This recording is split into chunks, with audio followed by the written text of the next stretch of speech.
हूँ एप्रिल 21 विश्व प्रतिमूर्ति सफेई और संरक्षण दिवस। आम ये दिवस टी पालन करुचु विश्व स्तर रे सबुठी जे विश्वर कण अनुकोण रे जोठी बरपुत्र मानकर शहीद मानकर महापुरुष मानकर प्रतिमूर्ति अच्छी से प्रतिमूर्ति गुड़िक जमी अवहेलित अवस्था न पड़ू से प्रतिमूर्ति गुड़िक आम इतिहास मुक साक्षी आमर ऐतिह्यर मुक साक्षी तेणु से ऐतिह्य को बा इतिहास को उत्तर पीढ़ी पाखे पहुँचाई से बरपुत्र मानकर त्याग तितिक्षा साधना संकल्प को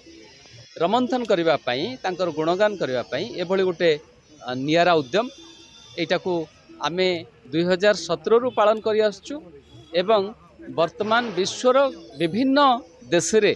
यहाँ होची आम डाकरा समस्ते सामिल होती तेणु बहुत बहुत धन्यवाद समस्त। तो आज गोटे आज बहुत सुंदर दिन कहीं आज वर्ल्ड स्टैच्यू क्लीनिंग डे आज पालन होची से अवसर रे समस्त को विश्वर कोण अनुकोण रे जो माने ये कार्यक्रम को पालुचंती मानुचंती एवं जानुचंती समस्त को बहुत बहुत हार्दिक अभिनंदन एवं शुभेच्छा जनईबी।